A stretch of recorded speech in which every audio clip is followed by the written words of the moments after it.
um direito a se adequando ao século XXI, mas tem gente que tem a cabeça lá do século XIX ainda, né? O Código Civil, por exemplo, 16, ele trazia a realidade da sociedade brasileira do século XIX. Ele foi aprovado no século XX, mas ele traz a realidade brasileira do século XIX. Nós estamos no século XXI. O direito ele tem que acompanhar a evolução da sociedade, porque ele regula a vida de sociedade e tem que se adequar à realidade dos tempos. Tá? Mas, pessoal, depois eu vou ter oportunidade de debater mais. Eu acho que o que me cabia aqui nessa introdução, eu já falei o suficiente, e eu não usei os 15 minutos, mas eu já passo a palavra para a professora Karina, para já entrar na abordagem constitucional aqui do nosso tema. Isso. Boa tarde, pessoal, tudo bom? Espero que todos estejam bem. Estou aí com dois xarás, né? José Eduardo, José Edu, enfim, vou assim mencionar, né? Fazer essa distinção. Então, primeiro agradecer o convite, né? Sempre uma honra, não só estar entre os colegas de trabalho, mas acima de tudo na companhia dos nossos alunos, né? Isso é muito gratificante. Saber que nesse horário, né, 5 horas da tarde, enfim, tem um monte de aluno interessado em discutir, em aprender alguma coisa, e não só aprender alguma coisa, mas nos ensinar, né? Porque eu falo que vocês, alunos, vocês nos ensinam muito mais do que vocês imaginam, tá? Com toda certeza. Então, assim, é um prazer enorme estar aqui. Estou muito feliz de poder compartilhar um pouquinho com vocês do tema direito constitucional relacionado, né, à temática mais ampla, né, que hoje nós trouxemos no Entre Direitos, chamado Direito e as Famílias. Eu optei, né, por fazer uma abordagem um pouco mais ampla do que simplesmente tocar no assunto que foi o assunto que gerou, né, a tentativa de abordagem, né, que foi exatamente a campanha, a Natura, enfim. A ideia aqui é fazer uma abordagem um pouco mais ampla no que tange ao direito constitucional e o direito das famílias, né? E aí, com toda certeza, o impacto da Constituição Federal de 88 nas relações de parentalidade, né, que é um dos pontos. Então, vamos lá. Só o seguinte, a inserção da dignidade da pessoa humana como fundamento da República revolucionou por completo a ordem jurídica, e não só a ordem jurídica pública, mas também a ordem jurídica privada, né? Então, a gente sabe muito bem que a ordem jurídica privada, ela, a partir da Constituição Federal de 88, ela teve, né, uma virada de paradigma muito importante. Então, a gente passa a ter um princípio constitucional lá elencado no artigo 1º da Constituição Federal de 88, que se chama dignidade da pessoa humana, né?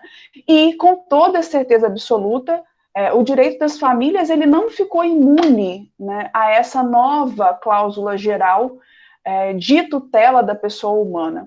E aí, com toda certeza, a gente pode perceber que o Constituinte, ele passou a verificar, né, a inserção aí da constitucionalidade do direito das famílias. Então, além, lógico, né, do princípio da dignidade da pessoa humana, a gente verifica lá o artigo 226, artigo 5º da Constituição Federal de 88, que traz a igualdade entre cônjuges no casamento.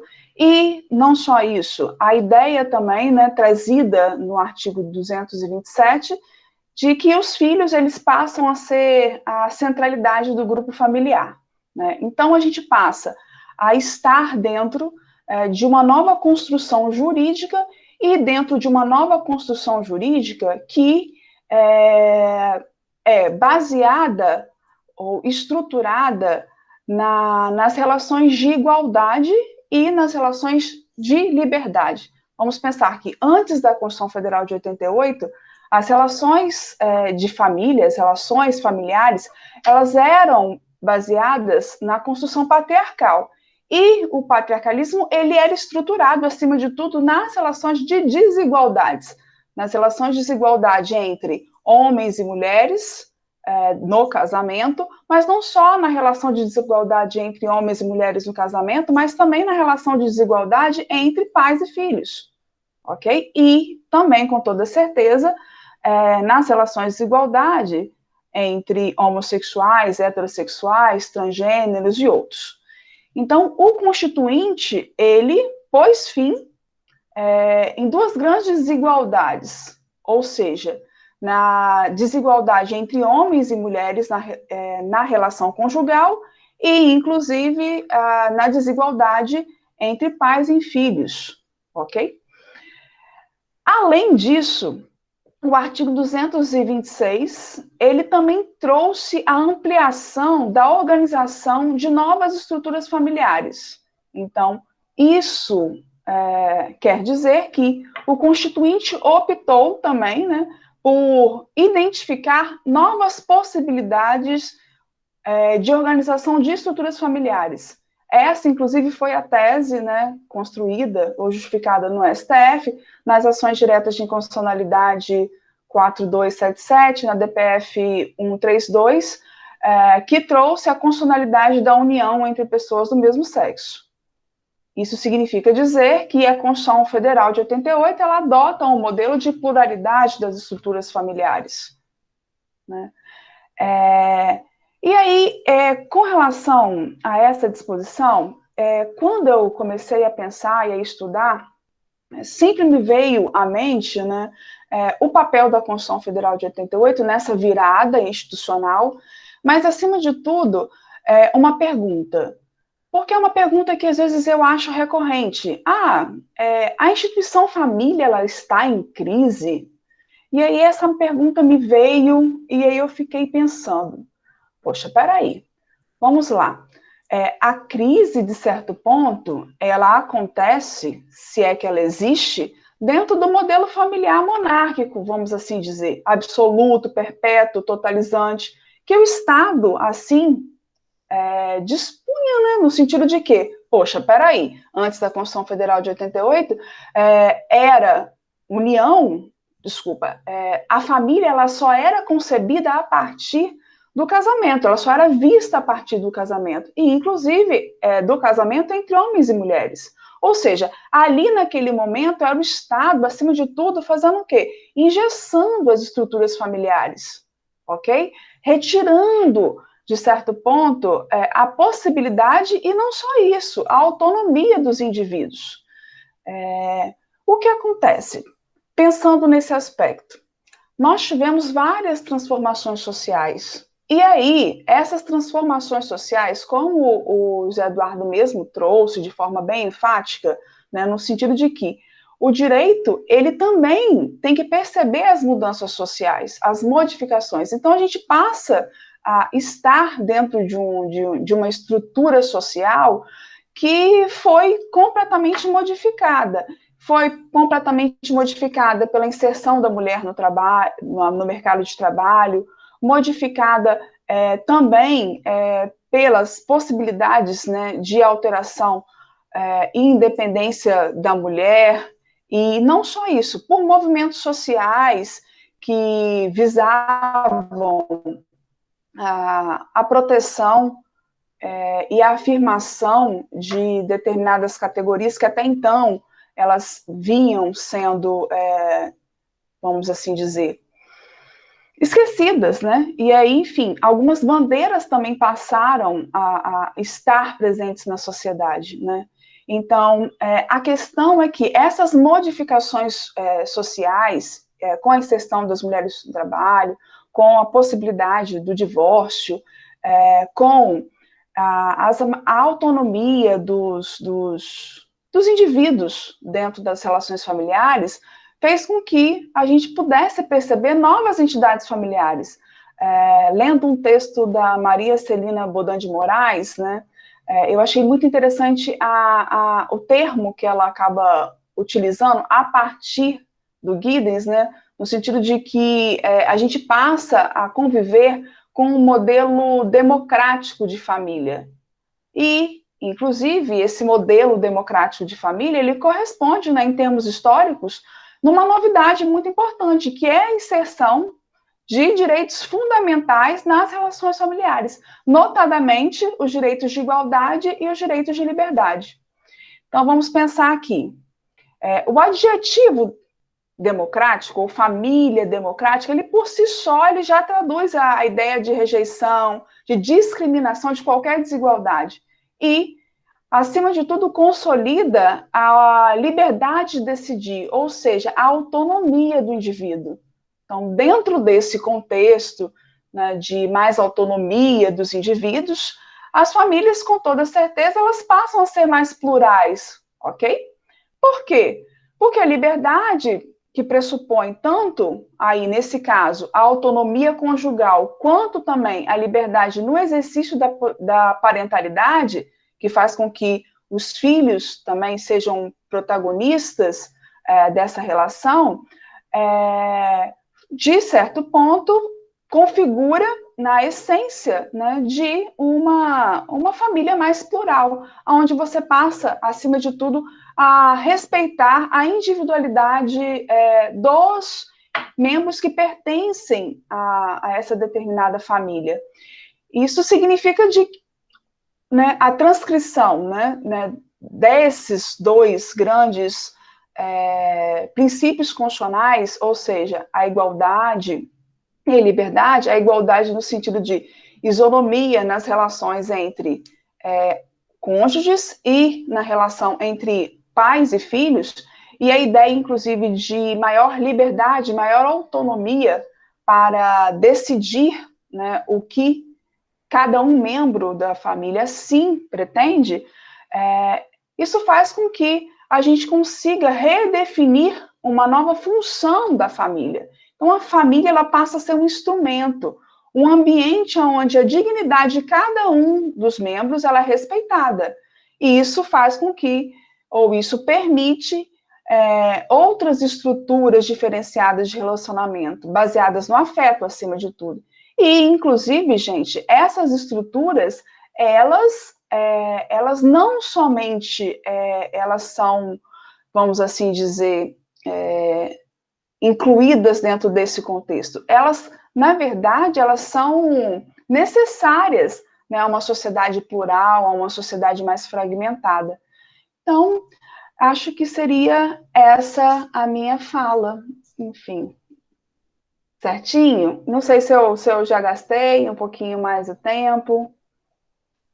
Então, Karina, você também usou menos do que o tempo regulamentar, mas eu acho que é interessante que a gente pode debater mais. Eu estava pensando assim, eu trouxe essas informações mais centrais, né? E aí depois eu iria fazer questão de trazer alguns outros contextos, né? Mas eu acho que é interessante o Zé Edu também trazer algumas informações, porque o que eu quero falar posteriormente também tem uma relação com o que o Zé Eduardo falou e provavelmente tem uma relação com o que o Zé Edu vai falar. Ótimo. Ou irá falar. Então, depois, posteriormente, eu acrescento. Ok. Antes de eu passar a palavra para o meu xará, vou fazer um comentário que eu até anotei, que eu lembrei. Eu não lembro há quanto tempo foi isso, tem alguns anos, teve teoricamente, o primeiro beijo gay da novela, né? Uma novela da Globo, que tem aquela audiência enorme, né? Esses dias, inclusive, eu estava ouvindo no rádio, o Lima Duarte falou que ele, na realidade, foi ele que deu o primeiro beijo gay no teatro, não sei quantas décadas atrás. Mas o que teve na Globo recentemente, uma novela das 8, com grande audiência, gerou aquela repercussão, beijo gay. Aí eu estava um dia na casa dos meus pais, a gente jantando lá, com a família reunida, aí a minha mãe falou, nossa, mas que absurdo, um beijo gay na novela. Minha mãe já tem seus, eu vou falar a idade dela, né, mas já de mais idade, a cabeça dela é aquela cabeça que aceita, ela está acostumada a ver homem e mulher. Aí eu falei assim, tá, mas então tá, se não pode ter beijo gay na novela, então também não pode ter beijo de homem e mulher. Não pode ter beijo hétero. Porque a nossa Constituição fala do que tem o objetivo a construção da sociedade livre, justa, solidária. sem preconceitos, tem a questão da igualdade. Então, se um beijo de um casal de 2 homens ou de 2 mulheres na televisão afronta, choca, não pode, então também não pode ter beijo hétero. Né? Isso é uma análise. Aí até um outro membro da minha família falou assim: você virou agora defensor dos gays? Nem falou gays, falou defensor do outra expressão, né? Você virou defensor dos gays? Eu falei: não, eu estou defendendo a questão do direito, da questão da igualdade, dos direitos fundamentais, porque do ponto de vista jurídico, lembrando, a gente tem colocando óculos do direito. Eu, na minha convicção pessoal, posso ser contra, só que o direito tem uma outra perspectiva. Então, a gente está falando aqui de uma perspectiva do direito. Bom, passar a palavra para o meu xará Zé Du, professor de Direito de Família da faculdade, grande especialista em Direito de Família, para poder conversar com a gente sobre o assunto. As gays beijam, né? Oi? As gays beijam, né? Lógico. É. São seres humanos. Não é? E eu fico impressionado que isso ainda escandaliza, né? Uma coisa assim. Tem dificuldade até de entender determinadas coisas. Mas bom, vamos ao que interessa. Professor, doutor José Eduardo, meu xará, professora doutora Karina, é uma honra, um prazer enorme estar aqui. Eu estou até assim, um pouco... É complicado, né? Ouvir vocês e falar logo na sequência, e tanto ensinamento, tanta coisa que a gente aprende aqui. Agradecer muito o convite, agradecer muito a organização, agradecer a faculdade que disponibiliza esse programa extraordinário. Professora Lorena, estou vendo aqui que está com a gente também. Agradecer muito os nossos alunos que estão aqui. Agradecer muito a professora Lídia, lá de Colatina, que está prestigiando a gente aqui. Agradecer, eu vi passando por aqui a professora doutora Cláudia Roseiro, psicóloga, que tem um trabalho extraordinário, já teve oportunidade, participou da nossa Semana Jurídica, está assistindo a gente aqui. Tem um trabalho extraordinário, magnífico, com acompanhamento de crianças no pós-divórcio, trabalho de extrema relevância. Professor doutor João Porto está assistindo a gente aqui. Professor doutor João Porto não é da área do direito, mas me ensinou uma coisa que é extremamente relevante e que eu não ouvi de profissionais do direito. Fui ouvir de um doutor em educação. Olha só, ninguém pode ficar abaixo da linha de direitos. Ninguém pode ficar abaixo da linha de direitos. Ninguém pode ficar. O princípio da dignidade humana está centrado exatamente nisso. E mais, o homem não existe. O homem coexiste. Se nós somos seres humanos, isso é um sinal inequívoco de que nós estamos nos relacionando com um outro ser humano. E o direito vem exatamente para fazer esse controle. E eu ouvi do professor Rodrigo da Cunha Pereira e de uma outra pessoa também, da doutora Cláudia Prete, que é psicanalista, e ela falava o seguinte, que o direito vem ser a barra para impedir esse gozo eterno, o direito vem exatamente para impedir o gozo eterno do ser humano, para que a gente tenha um mínimo de organização, de estruturação social. E eu sempre digo para os meus alunos, falando mais especificamente das famílias, sempre digo para os meus alunos o seguinte, quer entender como uma sociedade funciona? Olha para as famílias. Quer entender como as famílias funcionam? Olha para a sociedade. Família e sociedade estão interligados. E aí vem naquilo que a gente vai chamar de célula máter, essa expressão que a gente cansa de ouvir. A família é a célula máter da sociedade. A família é a célula matriz, é a célula que funda o que a gente vai chamar depois, esse agrupamento de células vai formar um tecido, que a gente vai chamar de tecido social, que vai configurar toda a nossa sociedade. Então, a nossa sociedade não é diferente das nossas famílias.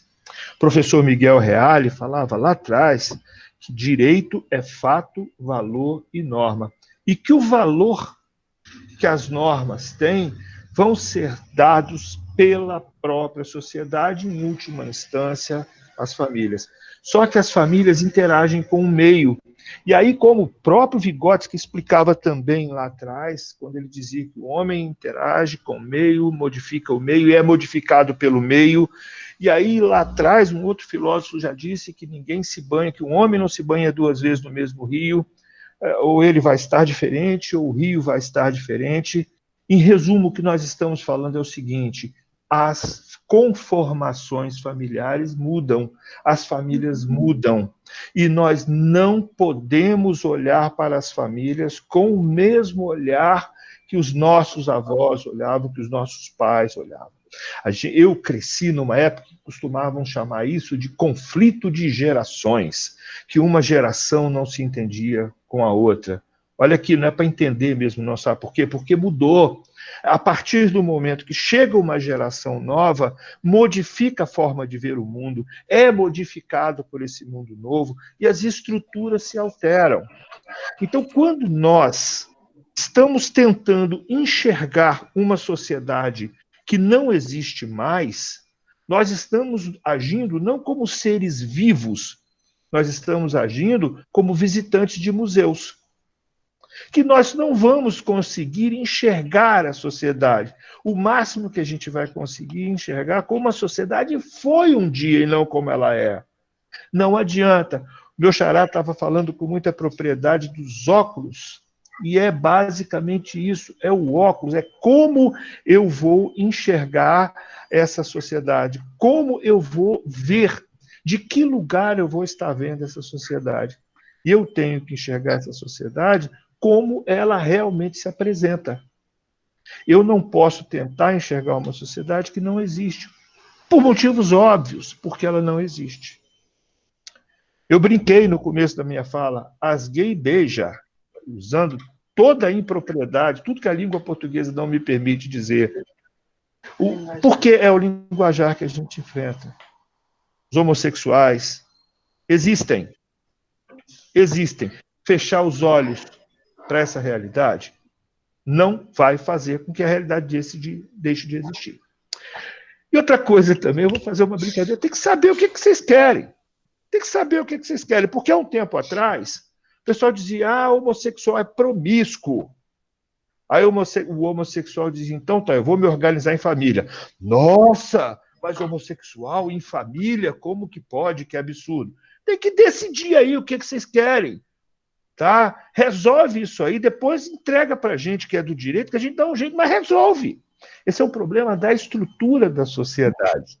É um problema estrutural da sociedade. E outra coisa, se eu for falar que pai é homem e mãe é mulher, eu vou estar cometendo um equívoco lamentável, porque pai não é o macho da espécie humana, mãe não é a fêmea da espécie humana. Sabe por quê? Porque não existe o que tentaram vender para vocês do instinto materno, instinto paterno. Isso não existe, gente. Desculpa trazer essa novidade incômoda para vocês. Não existe. Paternidade e maternidade é construção da própria sociedade.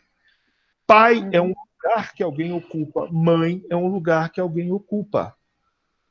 Como que é esse lugar? Aí você pode ter várias formas de enxergar esse lugar. Você pode ter uma forma marxista de enxergar esse lugar, você pode ter a forma psicanalítica de enxergar esse lugar, você pode ter a forma comportamentalista, você pode, de cada ramo da psicologia, lançar um olhar diferente para esses lugares, mas uma coisa você não pode desconsiderar, que aquilo ali é um lugar.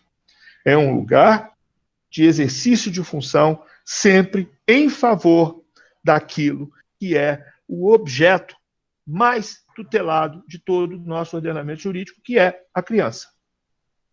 Porque quando eu falo que a criança está numa posição de hipervulnerabilidade dentro do ordenamento jurídico, o que eu estou dizendo para vocês é o seguinte: se eu pegar 2 pessoas portadoras de deficiência e uma delas for criança, a criança vai ter que ter um privilégio em relação àquele outro, porque é disso que a gente fala lá no artigo 227. Professora Karina, por favor, me corrija se eu estiver falando bobagem. Certo. Mas é disso que eu vou falar quando eu falo de proteção Quando eu falo de um direito que tem como símbolo não uma balança digital, mas uma balança de um sistema de pesos e contrapesos, onde eu tenho que botar mais peso de um lado do que do outro, para que ela fique equilibrada.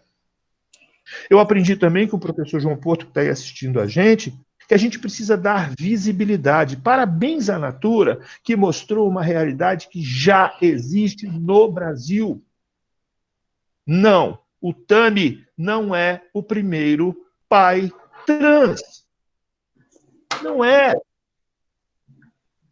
Não é, está cheio por aí. E que bom que esteja. E que bom que um monte de gente queira assumir um lugar de paternidade. Porque o que nós vemos nos escritórios de advocacia de família são pais que não se autorizam como pais. São pais que negam esse lugar de paternidade. São pais que fogem da sua paternidade. São pais que acham que pagar R$ 200 por mês de pensão está fazendo a grande vantagem de ser pai. São pais que não conhecem os filhos. São pais que criticam a mãe, são pais que não têm a menor condição de saber, mas são machos da espécie humana. São heterossexuais.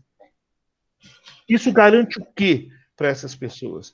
Paternidade é função, paternidade é encargo, paternidade é batalha. E eu vou falar uma coisa para vocês, como pai de só 5. Só 5 filhos. Só. Meu Deus. Que trabalho, e eu vou falar uma coisa, é um trabalho que não para, hora nenhuma. Essa semana, um dos que moram ainda comigo teve uma febre. Eu vou dormir? Eu não vou dormir. Eu vou lá ver se está acontecendo, vamos comprar remédio no meio da pandemia, será que é? É o pânico, é o desespero que a gente dá. Aí o outro tá... É o tempo inteiro a gente cuidando, a gente protegendo, a gente tentando exercer essa paternidade. Eu fiz uma opção por um exercício de paternidade. O Tami também. Agora, presta atenção. E essa criança que ele está exercendo a função paterna? Vê de onde? E quantos pais, quantos trans, quantos homossexuais que assumem a função paterna e a função materna de filhos nascidos naturalmente e que foram abandonados por seus pais perfeitos, segundo a biologia, por suas mães perfeitas, segundo a biologia. Gente, nós somos seres, sim, dotados de um componente biológico, dotados de genética, disso tudo. Nós somos carne também. Mas nós não somos só isso. Nós não somos só isso. Quando o homem se reduz exclusivamente ao aspecto biológico, ele deixa de ser humano e passa a ser um bicho igual a qualquer outro bicho. O que nos diferencia é exatamente a cultura, é exatamente esse fazer diferente, é exatamente essas composições. Falo para os meus alunos e repito aqui, falo sempre, não existe paternidade natural. Toda paternidade é adotiva. Toda maternidade é adotiva. Vocês vão me ouvir falando isso sempre, porque é exatamente nisso que eu acredito. Eu acredito que só existe uma paternidade quando há um desejo de ser pai, e só existe uma maternidade quando há um desejo de ser mãe. E o direito, o que tem a ver com isso? O direito que se vire para enxergar a sociedade como ela realmente é e permitir que ela exista como ela realmente deve existir, de forma que ninguém, em hipótese alguma, fique abaixo da linha de direito por conta da sua orientação sexual e até mesmo por conta das suas preferências sexuais. Porque você não exerce paternidade com a genitália. Você exerce paternidade com a sua moral, com a sua dignidade, com o seu esforço e com o seu desejo. Tá? Acho que estou falando demais para o horário, estou pegando pesado para o horário. Está no horário de matinê, nem sei se eu podia falar isso tudo aqui, mas eu fiz aquilo que realmente comparece para mim como verdade. E, no mais, é agradecer novamente a paciência, a tolerância de vocês, o carinho de vocês de terem me escutado e me colocar à disposição para o debate. Obrigado, tá, gente? Pessoal, parabéns, Edu, pela fala. Eu posso falar rapidinho? Pode, claro, por favor, Karina. Então, eu acabei fazendo uma apresentação e eu quis seguir um roteiro para ter um tempo mais curto, exatamente para, enfim, trazer os pontos básicos de direito constitucional, as informações, os artigos, e sobrar um tempinho depois para discutir de forma mais livre. Quando eu comecei a pensar no que eu iria falar, e aí peguei um texto para ler, né, porque, enfim, eu tenho esse costume, né, de sempre recorrer, né, à teoria. Quando eu comecei a ler e aí vi essa construção, como o Zé Du mesmo falou, né? É a ideia de proteção da autonomia individual. É o ser humano, e aí é a vontade do ser humano sendo respeitada, e sendo respeitada pelo Estado, ok? E fora isso, fora essa ideia, né, de autonomia nesse sentido, a gente também tem, por um outro lado, nas relações de parentalidade, a proteção da criança. E aí, assim, de estalo, me veio à cabeça, a primeira coisa que me veio, poxa, eu vou parar agora, 2022, para ficar falando sobre isso, né? Hello, né? Mas aí, logo depois, me veio em mente a carta acerca de tolerância de Hobbes. Hobbes, vocês conhecem, né? Um dos contratualistas, né? Pai, da essência do Estado liberal, e aí Hobbes, lá na carta acerca da tolerância, ele já trazia a ideia ou a essência de não intervenção do Estado na esfera do indivíduo e, acima de tudo, da construção da tolerância como, vamos assim dizer, como mola mestre, né, da essência de uma sociedade, né? E aí, posteriormente, a gente sabe que algumas questões elas foram inseridas dentro desse contexto, desse debate. A gente percebe, por exemplo, que pós-Segunda Guerra Mundial, a gente passa a ter um estado de bem-estar social e da necessidade de presença de um Estado muito mais constante na vida do cidadão, e aí isso passa, de certo ponto, a ficar sendo questionado, né? Essa lógica, ou essa essência liberal, vamos assim dizer, da tolerância, mas, acima de tudo, a gente consegue perceber, lá na década de 90, uma virada muito importante com a inserção aí dos movimentos sociais. E aí os movimentos sociais, eles passaram, né, a ter um peso muito grande na sociedade, e aí movimentos que visam a proteção de minorias, dentre eles mulheres e LGBTs e etc. Então, esses movimentos sociais, eles passaram a questionar essa lógica só de tolerância hobbesiana, vamos assim dizer. Poxa, eu não quero só ser tolerado na sociedade. Não é só isso que eu quero. Eu quero que a sociedade me enxergue como alguém tão importante quanto o outro. Eu quero uma afirmação da minha identidade.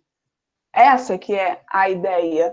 Então, a gente passa também a ter uma pressão muito grande de movimentos sociais e, inclusive, de movimentos sociais que visam não simplesmente, olha, peraí, eu não quero ser só tolerado, eu quero que a minha existência seja aludida, inclusive, como algo digno, bacana, bonito, porque eu sou ser humano.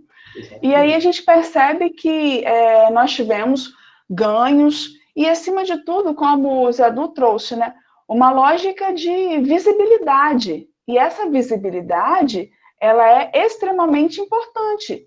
E não só isso, o direito ele não pode ficar alheio ao fato e à visibilidade. E, acima de tudo, as minorias.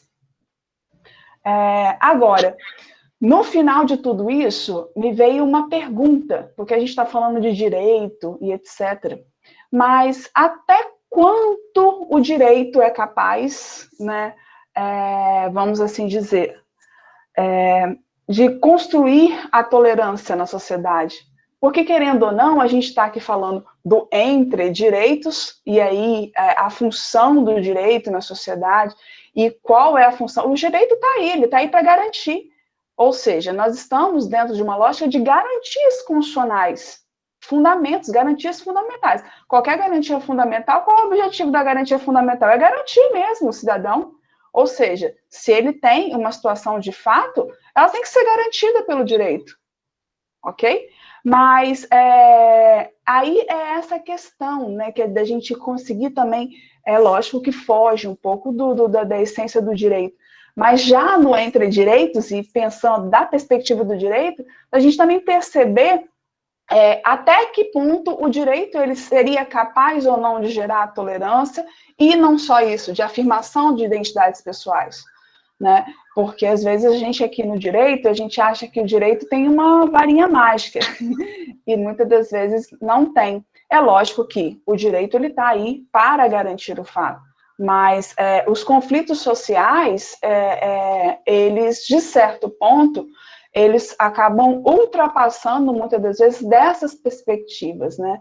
Então, com toda certeza, com o óculos do direito, né, a gente consegue trazer essa construção, mas se a gente começa a avaliar, né, esses pontos, a gente acaba trazendo outras questões que, com toda certeza, interferem de forma incisiva dentro dessa construção social. Então, talvez tenha algum sentido, não sei para vocês, né, mas para mim, quando eu acabei lendo para pensar no que eu poderia falar, essa remissão à Carta à Tolerância de Hobbes, lá no século XVIII já, enfim, né, pensando assim, eu até, olha que engraçado, galera, deixa eu ver, eu tinha até separado um pedacinho do trabalho dele, que eu achei muito bacana, mas aí eu não sei se eu consigo aqui achar, eu acho que eu não consigo achar. Eu não estou achando aqui agora no computador, depois eu vejo. Mas, enfim, de repente o Zé Eduardo fala e eu concluo trazendo esse ponto que me chamou muita atenção. Mas é isso daí. Interessante na sua fala, Karina, você falando da questão, né, o direito está aí como para garantir, né, como garantia, mas a gente tem até que ponto que isso vai transformar a sociedade, porque o direito garante. Agora, a nossa sociedade, nós precisamos de evoluir como sociedade. Não, na realidade, a gente não pode ficar pensando, o pensamento assim, eu penso assim, isso é bom para mim, a minha opção de vida é assim, eu quero que os outros vivam igual a mim, que tem a mesma opção. Não, o que é bom para mim não é bom para outras pessoas. Né? Mas aqui, ó. Posso interromper? Pode. Achei aqui. Posso interromper rapidinho? Claro. Olha aqui, Hobbes lá lá no século XVIII, ninguém pode se impor-se a si mesmo ou aos outros, quer como obediente súdito de seu príncipe, quer como um sincero venerador de Deus. Considero isso necessário, sobretudo, para distinguir as funções de governo civil e da religião, e para demarcar as verdadeiras fronteiras entre a igreja e a comunidade. Se isso não for feito, não se pode pôr um fim às controvérsias entre os que realmente têm ou que pretendem ter um profundo interesse pela salvação de almas de um lado e de outro pela segurança da comunidade. Eu lembrei desse tópico e aí eu falei assim, gente, enfim, de repente seria algo para a gente colocar, que pudesse trazer alguma reflexão, né? Mas é isso aí. Na realidade, assim, muitos conflitos que nós temos, e o direito tem que buscar dar alguma garantia para isso, mas ele não vai resolver completamente, é que a nossa sociedade, de uma forma, é muito intolerante, né? A gente, muitos radicalismo, a pessoa pensa de um determinado jeito e acha que todo mundo tem que pensar igual, não aceita opinião divergente, não aceita modo de vida diferente, e tem esses conflitos que a gente vive aí. Bom, nós temos aí vários participantes e a gente tem tempo para poder franquear a palavra para quem quiser fazer alguma pergunta, quiser fazer algum comentário. O Zé Edu, por exemplo, citou vários professores presentes, além dos professores, também os alunos estão presentes também, todos estão, a palavra está franqueada a todos. Podem falar com o microfone, só com o microfone, ou abrir a câmera também para falar.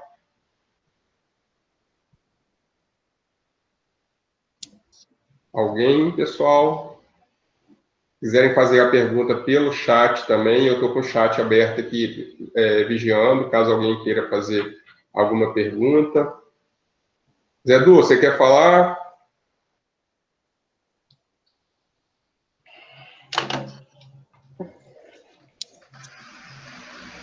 Xará, a gente já fala mesmo sem querer, rapaz, não tem jeito não. Mas eu estava prestando atenção, né? A Karina tocou num ponto que é extremamente relevante. A gente ainda perde tempo para discutir o óbvio. O professor Conrado Paulino, ele faz uma introdução divertidíssima sobre essas questões, e aí no final ele dá a solução. Ele fala o seguinte: cuida da tua vida. Cuida da tua vida. João, liga o seu microfone aí e fala, porque você sempre contribui bastante. Vai. Eu vi você no chat aqui.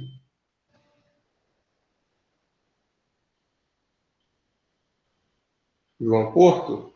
É.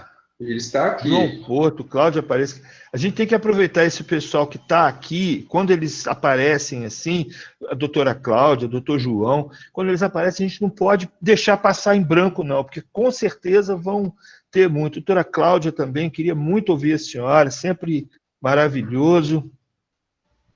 Cláudia Roseiro, aqui presente. Acho que agora... Aí, conseguiu. José Eduardo. Pode chamar de Zé Du também, que todo mundo me chama de Zé Du. Porque... José Eduardo é o outro. Zé Du. Ah, tá. Zé, eu te chamo de Zé, né, na verdade.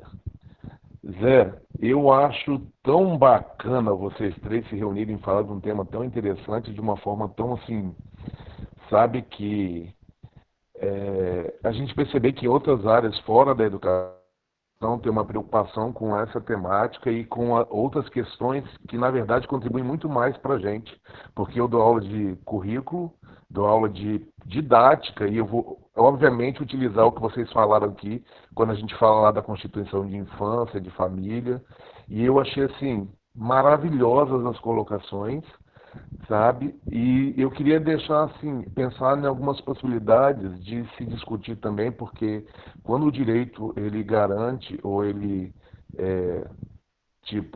joga nos peitos do direito que ele vai ter que resolver, e o professor José Eduardo falou no começo sobre questões como dois homens se beijando na novela, né? E o direito ainda vai se complicar mais, porque tem dois homens brancos ali, que já é um estereótipo até de que existe uma determinada garantia desse direito, né?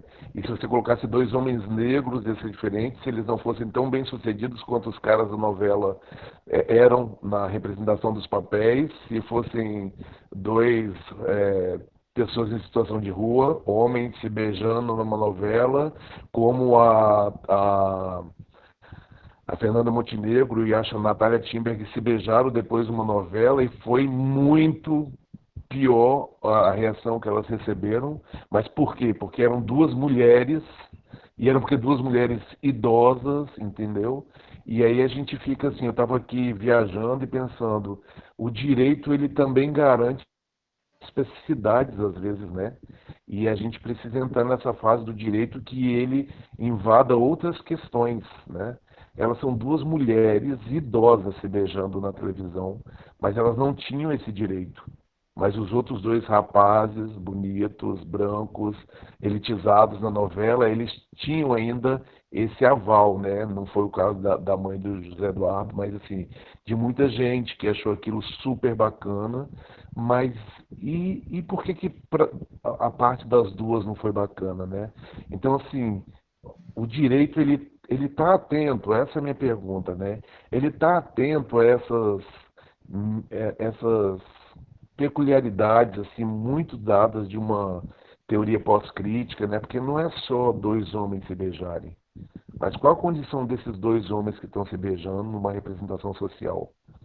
Porque às vezes é fácil admitir aqueles dois, mas não foi muito fácil admitir aquelas duas senhoras idosas que, apesar da idade, estão dentro da condição de direito delas, né? De direito sexual, inclusive, delas. Mas aí é que eu queria saber, né? Como é no direito isso? Assim, tem alguma linha que enxerga para além dessa, sabe, dessa figura, mas assim, esse fundo complexo, assim, né?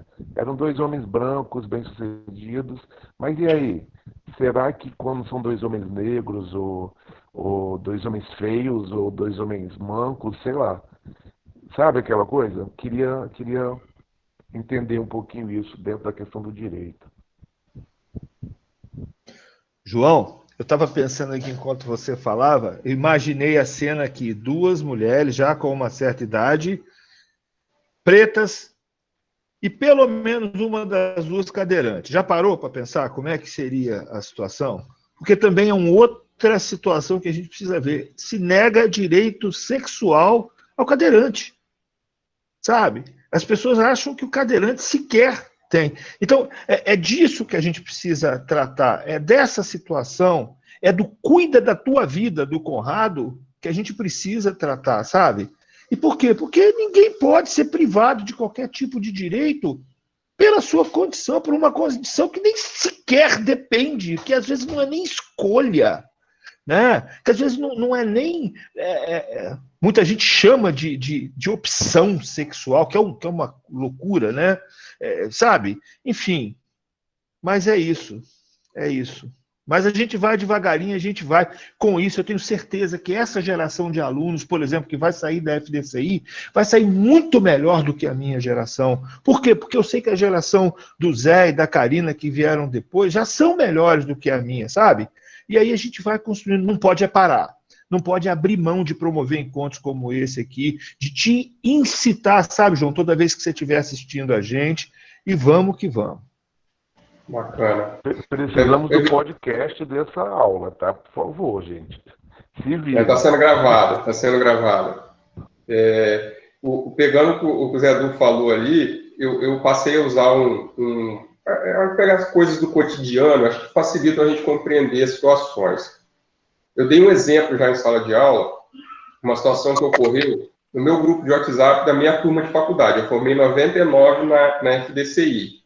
Então, a gente tem lá o grupo FDCI 1999. Aí o pessoal brinca, sacaneia, posta que está bebendo, posta que está em festa, e por aí vai. Aí tem um colega lá que posta, ele bota uma garrafa de uísque daquele mais top que tem, aí ele pega, enche o copo de gelo, pega aquele uísque muito bom, coloca ali, e coloca, enche, taca guaraná e energético. Eu falo, meu Deus do céu, você está estragando isso.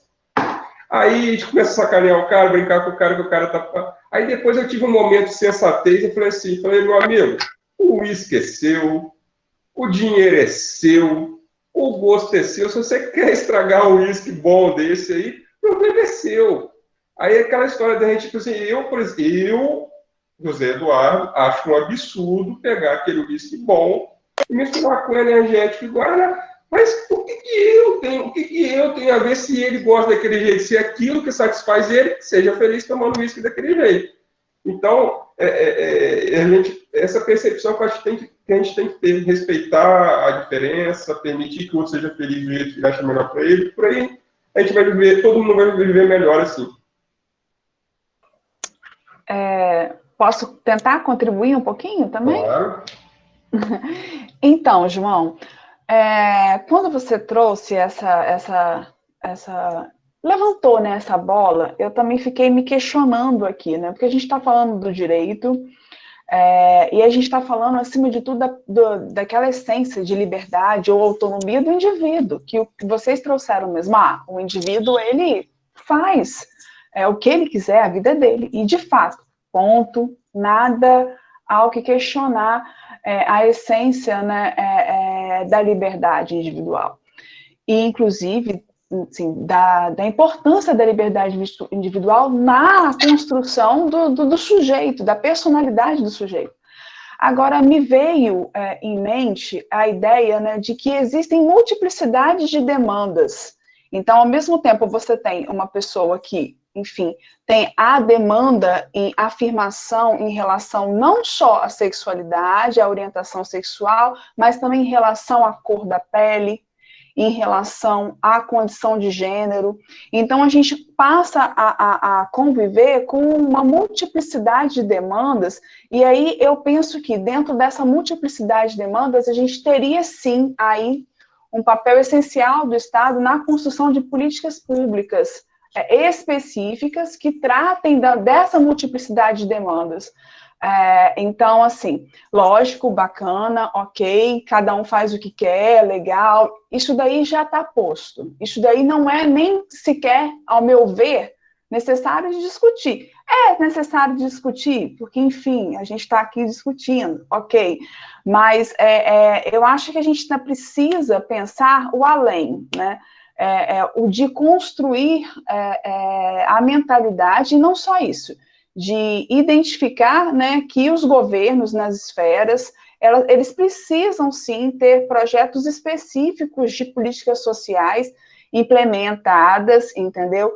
De forma coordenada, que visem, acima de tudo, abordar essa questão da multiplicidade de demandas, porque uma coisa é você tratar da questão gênero. Agora, a questão gênero, por exemplo, ela é completamente alterada quando você inclui o elemento raça nessa questão de gênero. Ela é completamente modificada quando você inclui a questão da sexualidade, a questão da transexualidade dentro desse contexto. Então, a multiplicidade de demandas, ela envolve a multiplicidade de olhares e a multiplicidade de políticas públicas. Então, esse é o meu ver. É por isso que, cada dia mais, a gente pensa que a gente tem que voltar o nosso olhar. Eu falo isso assim, porque a minha área, né, de pós-graduação é de sociologia política, né, e aí, durante uma disciplina de políticas públicas, a gente percebe, eu acabei tendo contato, né, exatamente com essa perspectiva de como que a particularidade do olhar e, inclusive, a necessidade de você identificar essas multiplicidades de demandas são importantes na construção de políticas públicas diversas, que, inclusive, tendem, ao meu ver, direcionar o que você trouxe aqui, né? Você que é da área da educação. Eu penso que a educação, ela tem um papel fundamental em termos de consolidação desse tipo de visão a partir aí, né, da definição de políticas públicas específicas e que tratem dessas diversidades. Não sei se contribuir, enfim. Karina, Karina, eu vi aqui no chat a doutora Cláudia Parischi Roseiro está colocando da necessidade de um olhar ampliado sobre as demandas dos sujeitos. Dos sujeitos. Dos sujeitos, isso aí, plural. Isso aí. Isso aí. Diva, doutora Cláudia, se quisesse falar um pouquinho para a gente, seria uma bênção também, viu? Zé, a gente pode fazer alguma colocação? Pode. Por favor. Estamos aqui para isso.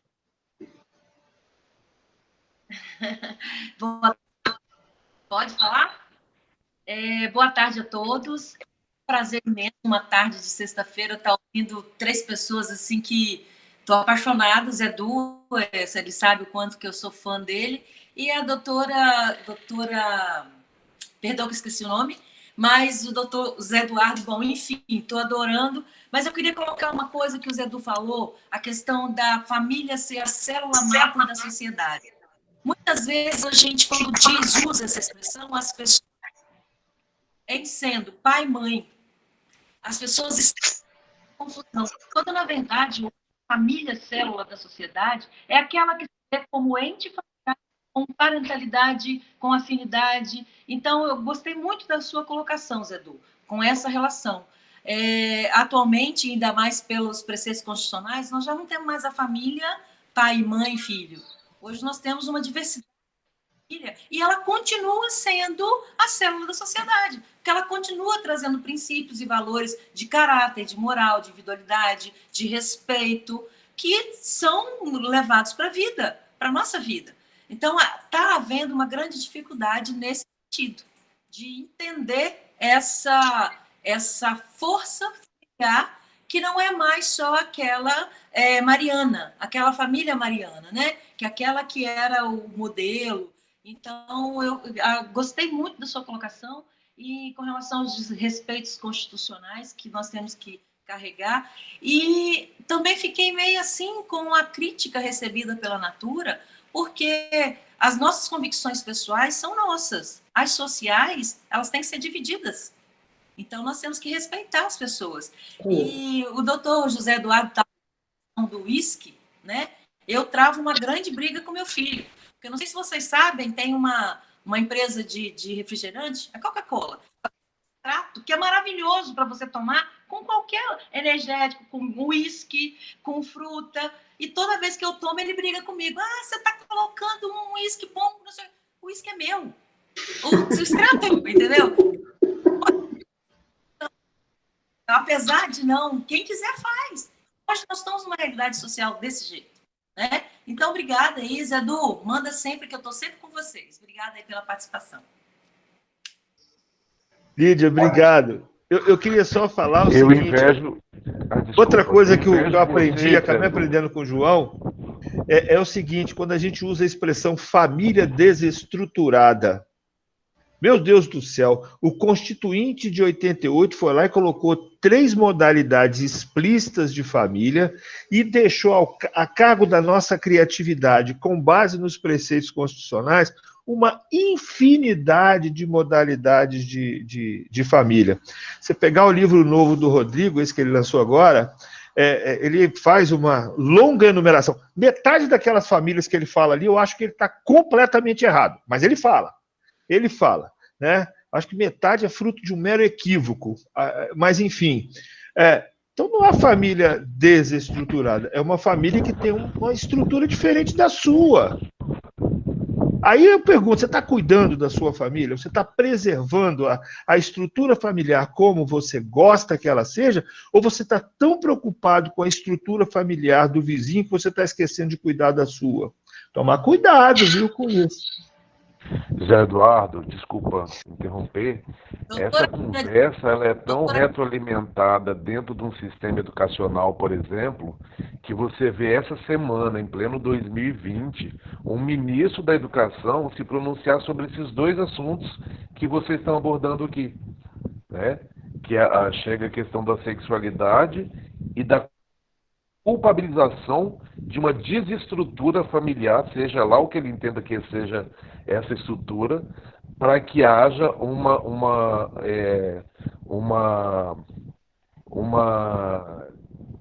dissertação que seja sobre a sexualidade das pessoas. Então foi assim, ao passo que o direito vai avançando para contribuir, muitos passos dentro da educação, e eu falo de dentro de um lugar que eu tenho experiência, eles se constituem num currículo, Zé, que acaba sedimentando ideias como essas aí, né?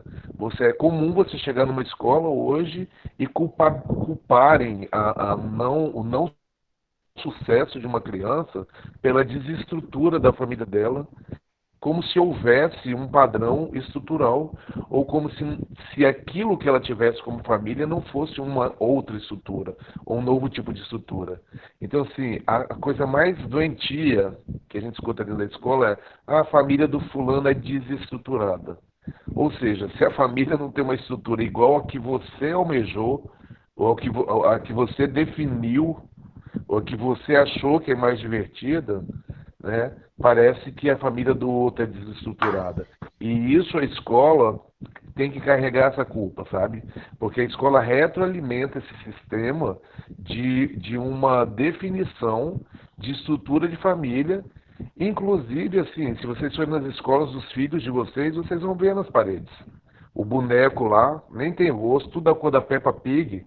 O boneco, a boneca, com 2 bonequinhos, um cachorro, como uma representação da família, né? Então, assim, a gente perpetua um currículo que que solidifique esse discurso de uma estrutura que de fato não é uma estrutura, quer dizer, não é a estrutura, é só mais uma estrutura, entendeu? Não é a única estrutura, né? É isso. Uhum. É isso. E gente, sobre o uísque, para de falar porque eu sou pobre, eu só tomo tequila. Ai, Não, viu? Nossa, toma tequila e é pobre? Não. É. Bom, Bora, deixa eu só. bora pesar aí, vamos pesar aí as garrafas para a gente saber o preço. É, É, olha, verdade. deixa eu aproveitar o meu tempo aqui, antes que eu esqueça, para mandar um beijo para minha esposa Josiane, que está nos assistindo aí. Estou com saudade de você. Ela está lá em Vitória, de repouso, e eu estou aqui tomando conta das crianças, dos meninos, estou ganhando os abraços que vão para você normalmente, né? Agora eu estou ganhando mais abraços, porque só tenho eu em casa, tá? Mas para ficar tranquilo, eu estou cuidando deles direitinho, tá? Fica tranquilo aí, continua descansando. Beijo. Gabi, quer falar alguma coisa? Pessoal, primeiro pedir desculpa, né, que eu cheguei no final, eu estava em uma reunião que eu não consegui sair de hipótese alguma, fiquei assim, aflita, falei, gente, pelo amor de Deus, vamos adiantar, que eu tenho um compromisso, enfim. Mas tenho certeza absoluta que foi uma tarde de sexta-feira riquíssima, pelo que eu vi agora no final, as pessoas vêm interagindo bastante, tenho certeza absoluta que foi grandiosa, e vou assistir a gravação com certeza. Queria agradecer e parabenizar pela iniciativa, é um tema indispensável, né? Como a Karina colocou, infelizmente a gente tem que discutir, né? Já não era para a gente estar falando sobre isso, já era para a gente ter avançado nesse ponto, né? Infelizmente a gente precisa voltar nessa questão. E como o colega colocou, essa semana a gente teve ministro fazendo pronunciamentos bem complexos em relação a isso, então a gente vê que nós não estamos sendo repetitivos, né? Infelizmente, a gente precisa voltar nessas questões, e é o nosso papel enquanto professor, né? Enquanto profissionais do direito, de modo geral, trazer essas novas visões, principalmente dentro de um formato que eu acredito muito, né? Que é o formato que traz a interdisciplinariedade e traz os demais participantes também para o ambiente de fala, né? Que podem contribuir, podem trazer outras visões. Eu acredito muito nesse formato de educação, e vocês estão de parabéns pela escolha do tema, pela condução dos trabalhos. Eu estou muito feliz por estar vivenciando isso e principalmente por um tema como esse está sendo debatido na sexta-feira por professores da FDCI. Isso é algo de muita felicidade, né? Apesar de não ser motivo da gente se alegrar de ter um tema como esse presente, mas é muito bom e muito feliz ver que a FDCI está com professores e profissionais que trazem esses temas e que os alunos eles têm essa possibilidade, né, de pensar fora da caixa e pensar outras possibilidades e ver que há muitas outras formas e que o mundo é muito mais complexo, que as relações sociais são complexas, que as pessoas, o ser humano é complexo, né? A gente não colocar todo mundo dentro de uma caixa podar as potencialidades do ser humano. Então, assim, é muito importante a gente ver que o ser humano é muito mais do que algo binário, né? Certo, errado, bom ou mal, homem ou mulher, enfim, macho ou fêmea. Então, é muito importante a gente ver que é muito mais que isso. E limitar o ser humano em uma coisa ou outra, as famílias em uma forma ou outra, limitar a potencialidade, que é algo que caracteriza nós enquanto seres humanos. Então, assim, é isso, parabenizar, agradecer e dizer que estou muito feliz com esse momento.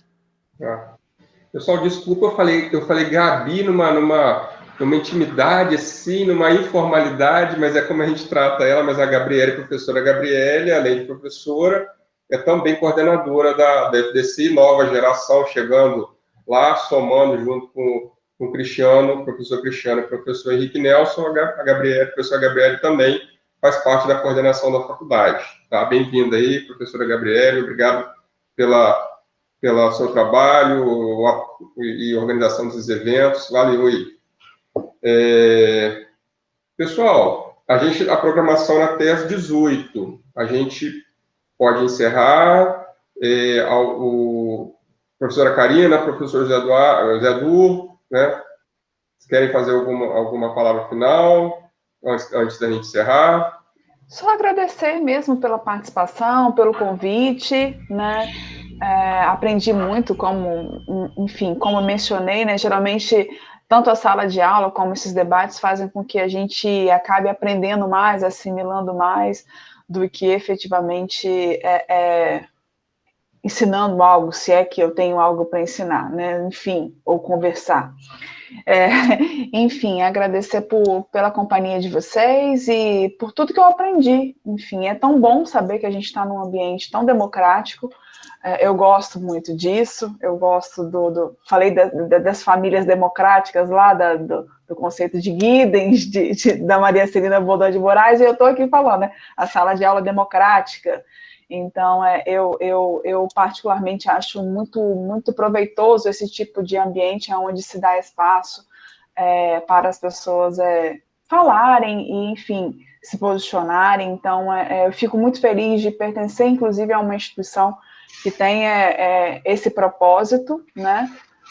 Então, assim, é muito gratificante para mim, e acredito que, enfim, participar disso é, de fato, algo muito bacana para a minha formação como pessoa, né? Enfim, isso já nem mais faz parte de contexto profissional, né? Eu acredito que todo mundo aqui só sai ganhando com esse tipo de discussão.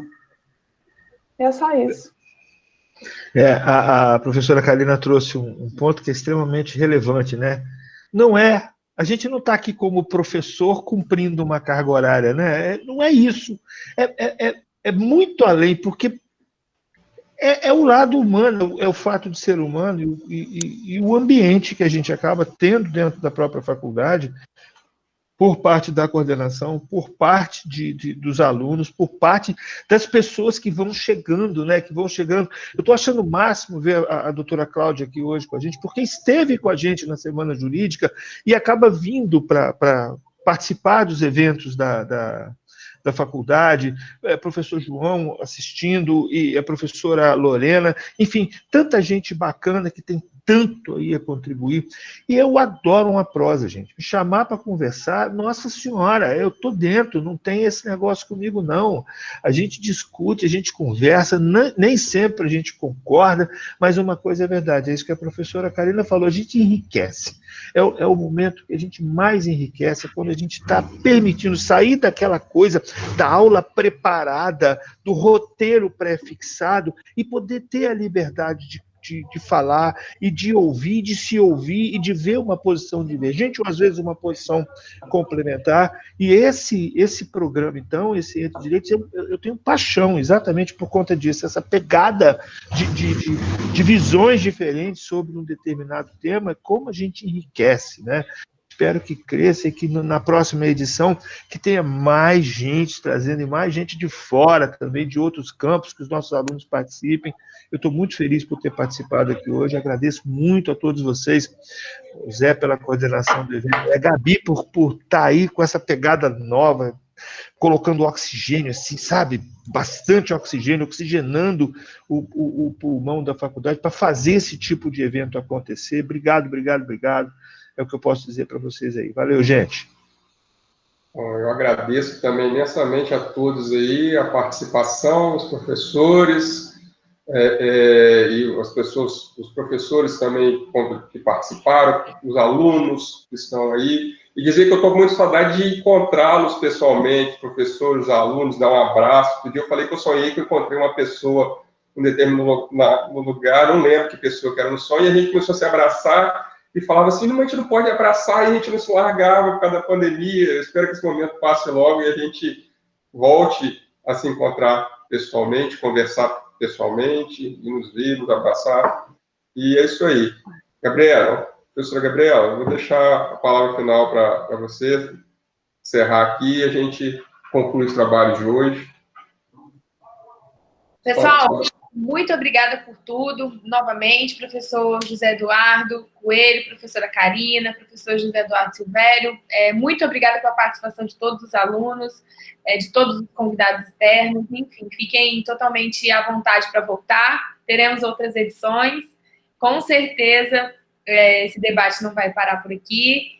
E é isso. Boa sexta-feira para todos, os alunos que vão para a aula agora, boa aula. E bom final de semana para todos vocês. Bom, Tchau. tchau.